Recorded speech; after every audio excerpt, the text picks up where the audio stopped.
যে গল্পটি আমি এখন পড়ব, বুদ্ধিতে তার কোনো ব্যাখ্যা মেলে না, কিন্তু গল্পগুলি শুনতে আমাদের ভালো লাগে এবং গল্পটিও খুব সুন্দর। আসুন আমি পড়ছি, আপনারা সবাই শুনবেন এবং ভালো লাগলে আমার এই চ্যানেলটিকে সাবস্ক্রাইব করবেন। গল্প রহস্যময়ী নারী, লেখক গোপাল ভৌমিক। যে ঘটনাটির কথা বলতে যাচ্ছি সেটি ঘটেছিল রংপুর জেলার রানীগঞ্জ গ্রামে। রংপুর বর্তমানে পূর্ব পাকিস্তানের অন্তর্ভুক্ত। কার্যোপলক্ষে জেলারই একটি গণ্ডগ্রাম রানীগঞ্জে আমার বাবা জমিজমা কিনে স্থায়ী বসবাস করেছিলেন।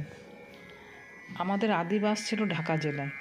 এই গ্রামের যারা মূল বাসিন্দা তাদের অধিকাংশই ছিল রাজবংশী মুসলমান। উচ্চবর্ণের হিন্দু যে দুই এক ঘর ছিল তারা সকলেই ছিল পূর্ব বঙ্গাগত। স্থায়ী বাসিন্দারা ছিল শিক্ষা দীক্ষায় একেবারে অনগ্রসর, আর কুসংস্কার ছিল তাদের মজ্জাগত। এই রাজবংশীদেরই মধ্যে ধনী জোরদার ছিলেন শ্রী রজনীকান্ত সরকার।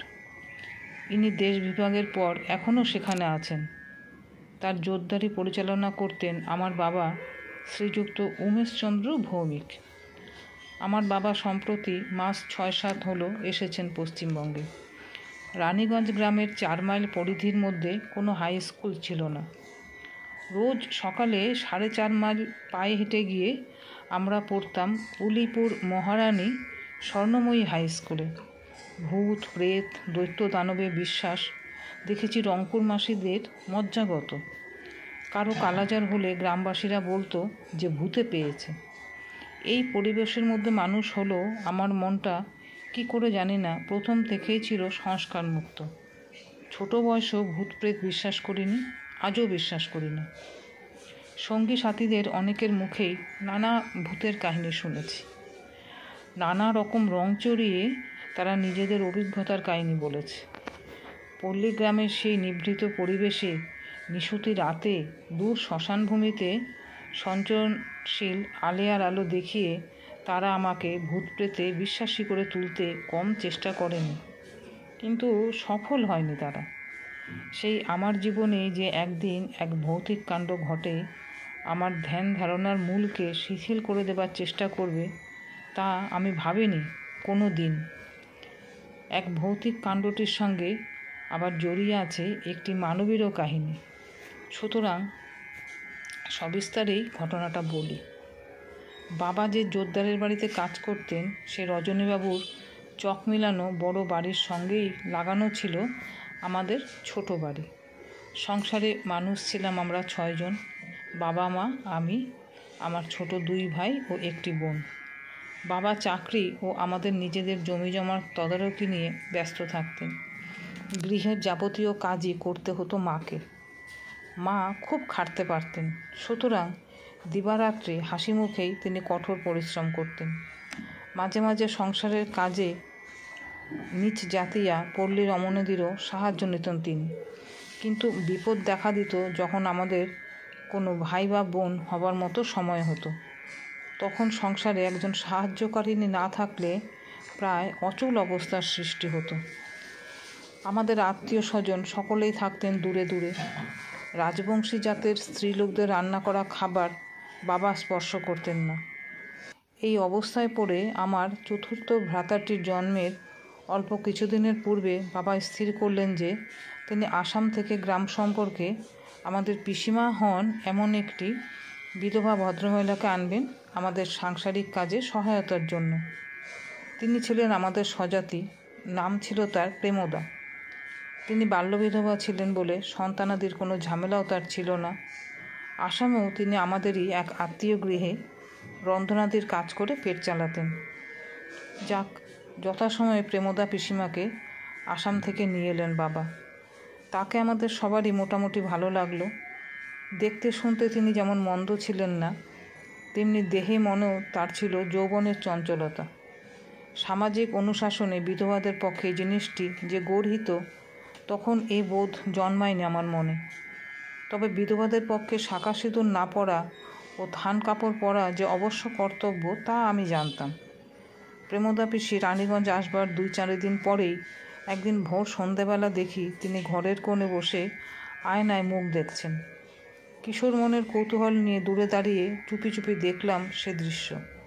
দেখলাম তিনি আপন মনে গুনগুন করে গান গাইছেন, আর সঙ্গে সঙ্গে ভালো করে চুল বেঁধে মার সিঁদুরের কৌটো থেকে সিঁদুর পরছেন মাথায়। তারপর নিজের চেহারা দেখে নিজেই যেন বিমুগ্ধ হয়ে রইলেন তিনি। আমি বিস্মিত হয়ে রইলাম, বুঝতে পারলাম না কিছুই। বিধবারা যে গোপনে এ ধরনের প্রসাধন করেন সে ধারণা ছিল না আমার। যাই হোক, এ নিয়ে কারোর সঙ্গে কোনো কথা আমি বলিনি। কিন্তু এর 2-4 দিন পরে প্রেমদা পিসির এই গোপন প্রসাধন প্রয়াস ধরা পড়ল মার হাতে, এবং বলা বাহুল্য প্রচুর লাঞ্ছনা সহ্য করতে হলো তাকে। তারপর থেকে লক্ষ্য করলাম যে প্রেমদা পিসি আর রানীগঞ্জে থাকতে ইচ্ছুক নন, ফিরে যেতে চান আসামে। কিন্তু বাবা তার প্রস্তাবে কান দিতে চাইলেন না। তাকে আসাম থেকে আনতে বাবার বেশ কিছুটা কষ্টার্জিত অর্থ ব্যয় হয়েছিল। সুতরাং তাকে 2-4 মাস না রেখে আসামে ফেরত পাঠানোর কোনো ইচ্ছে ছিল না বাবার। এর কয়েকদিন পরে রাত্রিবেলা বাবা আর আমি খেতে বসেছি রান্নাঘরে। রাত তখন 9:15 হবে। কৃষ্ণপক্ষ বলে বাইরে ছিল ঘন অন্ধকার। ছোট ভাই বোনেরা খেয়ে দিয়ে ঘুমিয়ে পড়েছিল। আমরা লণ্ঠনের আলোতে খাচ্ছিলাম, আর পাশে বসেছিলেন মা। পরিবেশন করছিলেন প্রেমদা পিসি। অকস্মাৎ রান্নাঘরের পেছনে ধপ করে একটা শব্দ হলো, যেন কেউ কোনো ভারী জিনিস ছুঁড়ে ফেলল। বুদ্ধি দিয়ে ভূত বিশ্বাস করি আর নাই করি, সেই শব্দ শুনে আমার অন্তরাত্মা কেঁপে উঠল। বাবা কিন্তু আদৌ ঘাবড়ালেন না। বাবার মতো সাহসী লোক আমি খুব কমই দেখেছি। বাবা বললেন যে আমাদের যে পেঁপে গাছটা ছিল তা থেকে কোনো পেঁপে হয়তো পড়েছে, কিন্তু আমরা কেউ তাতে খুব একটা নিশ্চিন্ত হতে পারলাম না। মা বললেন যে সেদিন দুপুরেও তিনি পেঁপে গাছটি দেখেছেন, কিন্তু গাছে কোনো পাকা পেঁপেই ছিল না। যাই হোক, খেয়ে দিয়ে মুখ ধুয়ে বাবা মা আমাকে সঙ্গে নিয়ে লণ্ঠন হাতে করে গেলেন রান্নাঘরের পিছনে সেই অস্বাভাবিক শব্দের কারণ নির্ণয় করতে। গিয়ে যা দেখলাম তাতে আমাদের চক্ষু প্রায় চড়ক গাছ। দেখি পেঁপে গাছের নিচে পেঁপে তো নয়, একখণ্ড ইট পড়ে আছে। কোথা থেকে সেই ইট এলো তখন তাই নিয়ে চলল গবেষণা। রানীগঞ্জের মতো গ্রামে ইট জিনিসটি পাওয়া সহজ ছিল না। আরও বিস্ময়ের বিষয় এই যে সেই ইটটি ছিল একেবারে নতুন ভাটি পোড়ানো। আমাদের বাড়ির ত্রিসীমানায় নতুন ইট পাবার কোনো সম্ভাবনাই ছিল না। আমাদের গ্রাম থেকে 1 মাইল পশ্চিমে এক ধনী জোরদার ইট পুড়িয়েছিলেন। অনেক গবেষণার পর স্থির হলো যে এই ইট যে এনেছে সে সেই ইটের ভাটি থেকেই এনেছে। কিন্তু তাতে সমস্যার সমাধান হলো না। অত রাত্রে ওই ইট কেই বা নিয়ে এলো, আর কেনই বা আমাদের রান্নাঘরের পিছনে ছুড়ল, তা সমান রহস্যাবৃতই রয়ে গেল। যাই হোক, কিছুক্ষণ পরে আমরাও ইটের কথা ভুলে যেতে চেষ্টা করলাম, কিন্তু প্রতিকূল ঘটনার চাপে একদিনের বেশি সে কথা ভুলে থাকা সম্ভব হলো না। পরদিন রাত্রে আবার আমাদের ঘরের বেড়ার উপর এসে পড়ল ইট। সেদিন রাত্রে ইট ছোড়ার পরিমাণ কিছু বাড়ল। আমাদের বাড়িতে গোয়াল ঘর নিয়ে ঘর ছিল 3টি। মজা এই যে অন্য ঘরে ইট পড়ল না, পড়ল এসে সেই ঘরে যে ঘরে প্রেমদা পিসি শুয়েছিলেন। আমিও এইসব কাণ্ড দেখে রীতিমতো সন্ত্রস্ত হয়ে পড়লাম। বাবা ভয় না পেলেও রীতিমতো উদ্বিগ্ন হয়ে উঠেছিলেন। জোরদার বাড়ির সংলগ্ন আমাদের বাড়িতে ঢিল ছুড়বে এত সাহস বোধহয় ও অঞ্চলের কোনো লোকের ছিল না। আশেপাশে 10 গায়ের লোক ছিল ওই জোরদারেরই প্রজা, এবং তখনও অজ্ঞ সাধারণ প্রজাদের মধ্যে জোরদার ভীতি ছিল অত্যন্ত প্রবল। তাছাড়া আমার বাবা প্রায় নিঃশত্রু মানুষ ছিলেন বললেও অত্যুক্তি হয় না। নিজের সাধুতা, ন্যায়পরায়ণতা ও পরোপকার স্পৃহার দরুন তিনি ছিলেন প্রজামহলের অত্যন্ত প্রিয়। এই অবস্থায় ইট নিক্ষেপকারী যে মানুষ, এ বিশ্বাস বড় একটা কারো মনেই জাগল না। আমাদের হাক ডাকে সে মধ্যরাতে জোরদার বাড়ির পাইক বরকন্দাস সহ স্বয়ং জোরদার রজনীবাবু এলেন। রজনীবাবুর বন্দুক ছিল। যেদিক থেকে ঢিল আসছিল সেদিক লক্ষ্য করে একাধিকবার বন্দুকের গুলিও নিক্ষেপ করা হলো, কিন্তু কাজ হলো না কিছুই। মাঝে মাঝে বিরাম দিয়ে যেমন ঢিল পড়ছিল তেমনি পড়তে লাগলো। সেদিন ভোর পর্যন্ত প্রায় এই কাণ্ডই চলল। আমাদের কারো আর ঘুম হলো না। ভোর হবার সঙ্গে সঙ্গে ঢিল পড়াও বন্ধ হলো। এই ব্যাপারে প্রেমদা পিসির বড় একটা ভাবান্তর লক্ষ্য করিনি। তার ভাব ছিল অনেকটা পূর্বের মতোই নির্বিকার। পরদিন থেকে একটা মজার জিনিস লক্ষ্য করা গেল। সেদিন রাতে সন্ধ্যার দিকে ঢিল পড়তে লাগলো এবং চলল সে ভোরবেলা পর্যন্ত। অতঃপর প্রতিদিন সন্ধে হতে না হতে ঢিল পড়তে আরম্ভ হতো এবং শেষ হতো ভোরবেলা। আর একটা মজার জিনিস লক্ষ্য করতাম, এই ঢিলের লক্ষ্য আসলে আমরা কেউ ছিলাম না। ঢিলের মূল লক্ষ্য ছিলেন প্রেমদা পিসি নিজে। রাত্রিবেলা তিনি যে ঘরে যেদিকে শুতেন, ঢিল আসতো সেই দিক থেকে। বেড়ার গায়ে যেখানে কোনো ফুটো থাকতো সেইখান দিয়ে আসতো ঢিল। হাতের টিপ দেখে স্বভাবতই মনে হতো যে এই ঢিল কখনো মানুষ ছুটতে পারে না। একদিন সন্ধ্যার সময় প্রেমদা পিসি রান্নাঘরের পাশে কুয়ো থেকে জল তুলছিলেন। এমন সময় একটা বড় ইষ্টক খণ্ড এসে লাগলো তার কপালে। তিনি চিৎকার করে মাটিতে অজ্ঞান হয়ে পড়লেন। তার মাথা ফেটে বেরোলো রক্ত। তাকে ধরাধরি করে দামায় উঠিয়ে শুশ্রূষা করলাম। প্রতিনিয়ত কি উদ্বেগের মধ্যেও যে আমাদের রাতগুলি কাটত তার বলবার নয়। এই ঘটনা ঘটবার সময় মার মুখ থেকে ধীরে ধীরে অনেক রহস্যজনক কথাই এলো আমাদের কানে। মা বাবার মুখ থেকে জানা গেল যে প্রেমদা পিসি নিজেই নাকি ভূত প্রেত দৈত্য দানব আমদানি করার মন্ত্র জানতেন। তার পিতা এইসব মন্ত্রতন্ত্রের একজন বড় সাধক ছিলেন। তার কাছ থেকে প্রেমদা পিসি এইসব শিখেছিলেন। কৈশোরে তার যখন বিয়ে হয়েছিল তখন পারিবারিক জীবনেও তিনি শান্তিপূর্ণ। যে কোনো কারণেই হোক স্বামী গৃহ তার ভালো লাগতো না এবং তিনি স্বামী গৃহে থাকতেও চাইতেন না। কিন্তু শ্বশুরবাড়ির লোকেরাই বা সহজে তাকে বাপের বাড়ি যেতে দিতে চাইবে কেন? শ্বশুরকুলের হাত থেকে এরকম বাধা পেলেই নাকি প্রেমদা পিসি নিজের পিছনে নিজে ভূত লাগাতেন এবং ভূত এই ধরনের ঢিল ছুঁড়ে তার শ্বশুরকুলকে অতিষ্ঠ করে তুলত।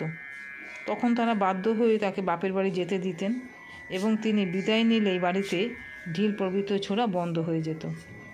এমনি করে 2-1 বছর বিবাহিত জীবন কাটাবার পর তার স্বামী বিয়োগ হয়। তারপর থেকে তিনি পিতৃগৃহেই ছিলেন।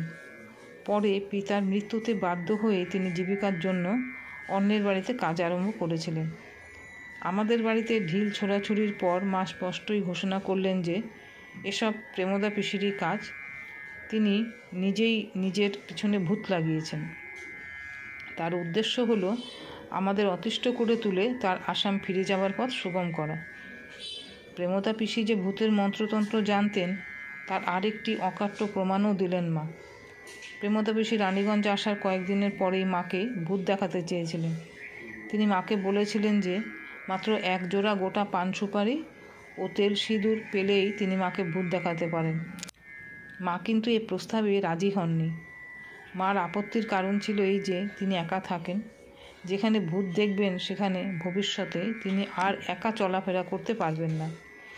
এই অবস্থায় আমাদের সকলের মনেই নিশ্চিন্ত ধারণা জন্মালো যে প্রেমদা পিসি নিজেই নিজের পিছনে ভূত লাগিয়েছেন এবং আমাদের বাড়ির উপর থেকে সহজে এই ভূতের উপদ্রব যাবে না।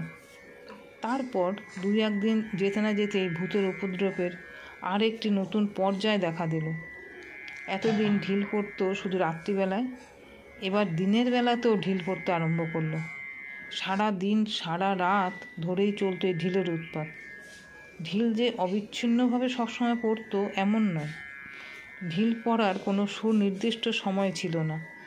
আর এইসব ঢিলের মূল লক্ষ্য ছিলেন প্রেমদা পিসি। আমার স্পষ্ট মনে আছে যে বহুবার তার গায়ে ঢিল এসে লাগতে আমি দেখেছি, কিন্তু অন্য যারা আমাদের বাড়িতে ছিল তাদের কারো গায়ে কোনো ঢিল পড়তে দেখিনি। আমাদের বাড়িতে এই ধরনের উপদ্রব প্রায় মাসখানেক চলেছিল। ক্রমাগত ঢিল পড়ায় শেষ পর্যন্ত ঢিলের ভয় বড় একটা আমাদের ছিল না। আমাদের গায়ে ঢিল পড়ে কিনা দেখার জন্য আমরা মাঝে মাঝে 8-10 জন প্রেমদা পিসিকে ঘেরাও করে দাঁড়াতাম। কিছুক্ষণ এইভাবে থাকবার পর হঠাৎ দেখতাম শূন্য থেকে একটা ঢিল সবেগে এসে পড়েছে প্রেমদা পিসিরই গায়ে। আমাদের কারো গায়ে ঢিল লাগতো না। উপদ্রব দেখা দেওয়ার পর বাবা নানাভাবে তার প্রতিকারের ব্যবস্থা করার চেষ্টা করলেন। এই উপদ্রব যে মনুষ্য সৃষ্টি নয় তা প্রায় দিবালোকের মতো স্পষ্ট ছিল। কাজেই বাবা বাধ্য হয়ে আশ্রয় নিলেন তুকতাক, ঝাড়ফুঁক প্রভৃতি মন্ত্রতন্ত্রের। একাধিক ওঝা এলো গেল, কিন্তু প্রতিকার হলো না কিছুই। বছরে উপদ্রব উঠছিল ক্রমশই চরমে। প্রেমদা পিসির জীবন তো অতিষ্ঠ হয়ে উঠেছিলই, সঙ্গে সঙ্গে আমাদেরও জীবনও হয়ে উঠেছিল দুর্বিষহ। প্রেমদা পিসিকে দিয়ে তখন আর কোনো কাজকর্ম করানো চলতো না। তার কারণ ইটপাটকেল ছাড়াও নানাবিধ অস্পৃষ্ট দ্রব্য তখন এসে পড়তে আরম্ভ করেছিল বাড়িতে। প্রেমদা পিসি হয়তো খেতে বসেছেন, তখন হঠাৎ দেখা গেল একটা গরুর হাড় এসে পড়ল তার পাতে। এই অবস্থায় মা আর তাকে কোনো কাজ করতে দিতেন না। তাকে কাঁসার বাসনা দিতে খেতেও দেওয়াও হতো না। তার জন্য কলাই করে অ্যালুমিনিয়ামের বাসন এনে দেওয়া হলো এক সেট। তার নিজের শাস্তিও বড় একটা কম হতো না। গৃহে তিনি অনেকটা অস্পৃশ্যের মতোই হয়ে পড়েছিলেন। ঘরেও তাকে থাকতে দেওয়া হতো না, রান্নাঘরেও তাকে প্রবেশ করতে দেওয়া হতো না। একদিকে প্রেমদা পিসির এই শাস্তি, অন্যদিকে তজ্জনিত আমাদের দুর্ভোগ। এই অবস্থায় সম্মুখীন হয়ে বাবা স্থির করলেন যে প্রেমদা পিসিকে তিনি একবার ও অঞ্চলের শ্রেষ্ঠ ওঝা ইয়াসিন মোল্লাকে দেখাবেন, এবং তাতেও যদি কোনো ফল না হয় তখন তিনি তাকে রেখে আসবেন আসামে। বাবার সিদ্ধান্ত মতো একদিন সন্ধ্যাবেলা ওঝা ইয়াসিন মোল্লা এসে হাজির হলো। সেদিন সন্ধ্যাবেলা থেকে চলল ভূত তাড়ানোর আয়োজন। মধ্যরাত্রি পর্যন্ত সেই প্রয়াসই চলল। দিনটি ছিল শনিবার, অমাবস্যার অন্ধকার রাত্রি। ইয়াসিন মোল্লা আমাদের উঠোনে প্রথমেই খড়ি দিয়ে কতকগুলি দাগ কেটে একটা ঘরের মতো করল। সেই ঘরের মধ্যে প্রেমদা পিসিকে শুইয়ে দেওয়া হলো। আমাদের উঠানে সেদিন ভিড় জমে গেল গ্রামবাসীদের। ইয়াসিন বলল যে সে মন্ত্রের জোরে রোগিণীকে অজ্ঞান করে ফেলবে এবং তারপর তার দেহে প্রেতাত্মার আবির্ভাব ঘটিয়ে তার মুখ থেকে সব কথা আমাদের শোনাবে। প্রেতাত্মা যখন আসবে তখন আশেপাশের গাছগুলিতে জোরে ডাল নড়ার শব্দ আমরা শুনতে পাবো। আর ভূত যদি শেষ পর্যন্ত রোগিণীকে ছেড়ে যেতে সম্মত হয় তবে যাওয়ার সময় আশেপাশে কয়েকটি গাছের ডালপালা ভেঙে সে চলে যাবে। যাই হোক, শেষ পর্যন্ত তার ভূত তাড়ানোর প্রক্রিয়া আরম্ভ হলো। কিছুক্ষণ পরে সত্যই আশেপাশের গাছগুলিতে হুড়মুড় করে শব্দ হতে লাগলো। আমরা বুঝলাম যে ভূত এসেছে। মাটিতে শোয়া প্রেমদা পিসিকে ডাকাডাকি করেও কোনো সাড়া পাওয়া গেল না। ইয়াসিন তখন রোগিণীর চারিদিকে খড়ি দিয়ে যে ঘর আঁকা ছিল তার বাইরে মাটির ওপর সপ করে বেত্রাঘাত করতে লাগলেন। আর সঙ্গে সঙ্গে অদূরবর্তিনী প্রেমদা পিসি যন্ত্রণায় ছটফট করতে লাগলো। তখন ওঝা একটির পর একটি প্রশ্ন করতে লাগলেন রোগিণীকে, আর রোগিণীর মুখ দিয়ে কথা বলতে লাগলো স্বয়ং সেই ভূত।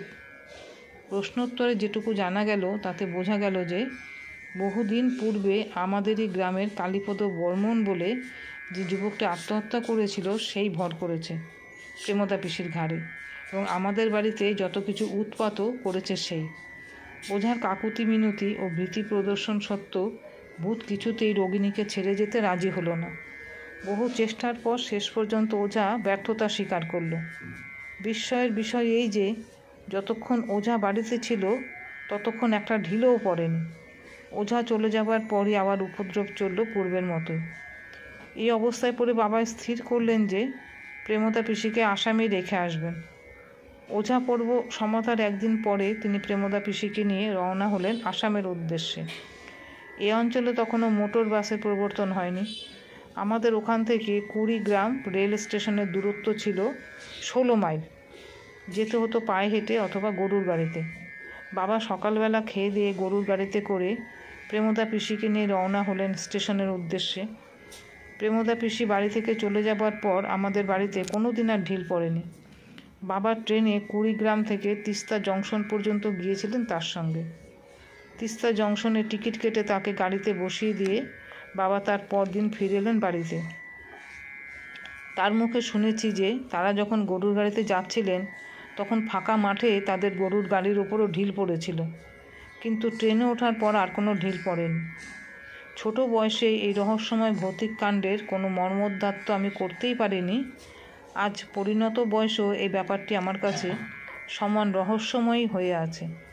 ভৌতিক ব্যাপারে বিশ্বাস আমার নেই, কিন্তু বুদ্ধি দিয়েই বা এই রহস্যের কি ব্যাখ্যা করব?